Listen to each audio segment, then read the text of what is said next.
والسلام على سيد المرسلين وعلى آله وصحبه اجمعین اما بعد. عزیزان محترم، 15 اگست کو پورے ہندوستان میں یوم آزادی منائی جاتی ہے، ترنگا لہرایا جاتا ہے، خوشیاں منائی جاتی ہے.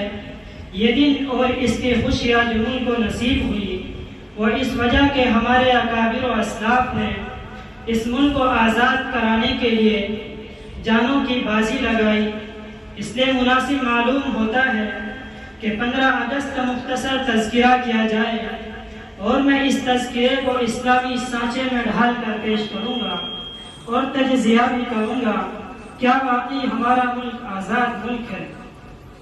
محترم حضرات، مذہب اسلام فطری دین ہے اور آزادی کے ساتھ زندگی گزارنا بھی انسان کا فطری و بنیادی حق ہے. حضور صلی اللہ علیہ وسلم کی آمد سے پہلے انسان غلامی کی زندگی بسر کر رہا تھا. ایک دوسرے پر ظلم و ستم کا سلسلہ جاری تھا. کوئی کسی کا پرسان حال نہیں تھا. پوری انسانیت 2 گروہوں میں تقسیم ہو چکی تھی. کچھ لوگ وہ تھے کہ جن کے پاس زندگی گزارنے کے تمام وسائل موجود تھے اور سمجھتے تھے کہ اقتدار میں رہنا اور زندگی گزارنے کے وسائل کا میسر ہونا ان کا پیدائشی حق ہے. دوسری طرف وہ لوگ جو محکومیت کی زندگی گزار رہے تھے، یہ لوگ تعداد میں اگرچہ زیادہ تھے مگر حالات کی کمزوری نے ان کو ذہنی طور پر غلام بنا رکھا تھا. ان کو نہ مذہبی آزادی میسر تھی اور نہ کسب معاش کا ان کو حق تھا اور نہ ان کو مالکانہ حقوق حاصل تھے جس سے کہ وہ اپنی مرضی کے مطابق زندگی گزار سکے. دیکھنے میں یہ انسان تھے مگر انسان ہونے کی وجہ سے ان کا جو احترام ہونا چاہیے تھا اس سے یہ طبقہ محروم تھا. مگر اللہ رب العزت نے عالم انسانیت پر رحم فرمایا اور حضور صلی اللہ علیہ وسلم کو مبعوث فرمایا کہ تمام جہانوں کے لیے تو رحمت بن کر آئی ہی مگر ساتھ ہی تمام انسانوں کے لیے ایک مکمل دین کے ساتھ نظام سیاست اور مکمل نظام زندگی لے کر جلوہ گر ہوئے جس کے ذریعے انسانوں کو ان کا حق حاصل ہو سکے اور محکومیت کی زندگی گزارنے والے بھی آزاد زندگی گزار سکے. اسی روایت کا امین ہمارا وطن عزیز ملک ہندوستان تھا کہ ہر انسان کو یہاں آزادی کے ساتھ زندگی گزارنے کا حق تھا، مذہبی اعتبار سے بھی اور کسب معاش کے اعتبار سے بھی. لیکن 24 ستمبر 1599 میں لندن کے تاجروں نے آپس میں مل کر مشورہ کیا کہ اپنے کاروبار کو بڑھانے کے لیے مشرقی ممالک میں بھی تجارت شروع کرنی چاہیے. اس مقصد کو مکمل کرنے کے لیے ان تاجروں نے ایسٹ انڈیا کمپنی قائم کی. اس کمپنی میں 200 سے زیادہ عمرا اور تاجر شریک تھے. 17ویں صدی کے شروع میں کمپنی کی طرف سے انگریز تاجر ہندوستان بھیجے گئے اور 1612 عیسوی میں انہوں نے سورت یعنی مغربی ساحل میں کاروبار شروع کیا اور یہاں کے حکمرانوں نے کیسی رعایات اور احسانات ان کے ساتھ کیے کہ بعد میں یہ سب کچھ یہاں کے حکمرانوں کے لیے جانے وبال بنا اور دوسروں کے ساتھ خیر اندیشی اپنے لیے ناعاقبت ثابت ہوئی.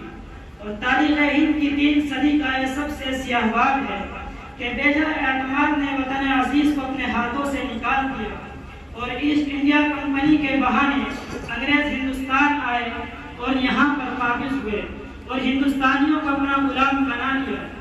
پلاسی کی جنگ انگریزوں نے رفتہ رفتہ اپنا کاروبار بڑھانا شروع کیا لیکن اورنگزیب عالمگیر کی وفات 1707 عیسوی تک مغلیہ حکومت مضبوط ہونے کی وجہ سے انگریزوں کو کامیابی نہیں مل سکی.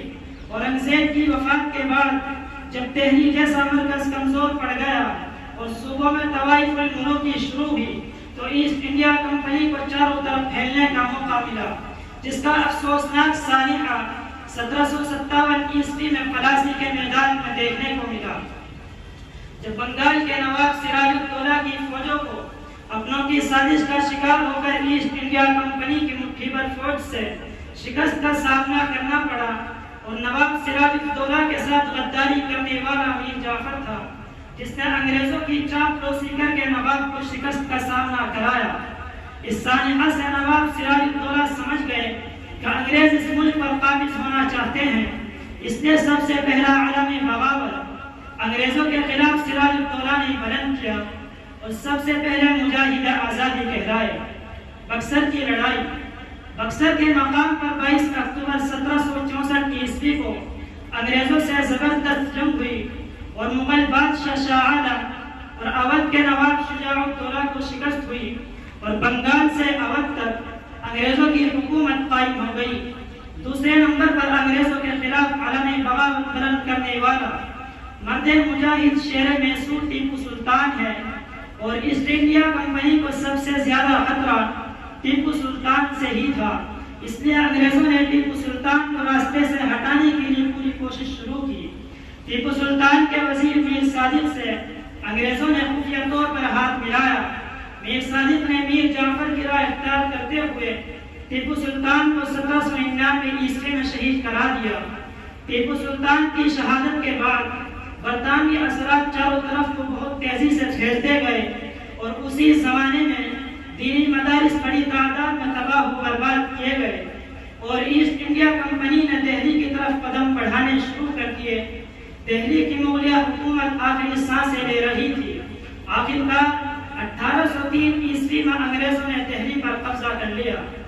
شاہ عبدالعزیز محدث دہلوی رحمۃ اللہ علیہ کا فتویٰ جب چاروں طرف انگریزوں کے اختیارات ہونے لگے، ساتھ ہی مذہب اسلام کے تشخص کو مٹانے کی ناپاک کوششیں شروع ہوئی، تو ان نازک حالات میں دہلی میں انگریزوں کے خلاف ایک تحریک وجود میں آئی جس کے بانی بروح روان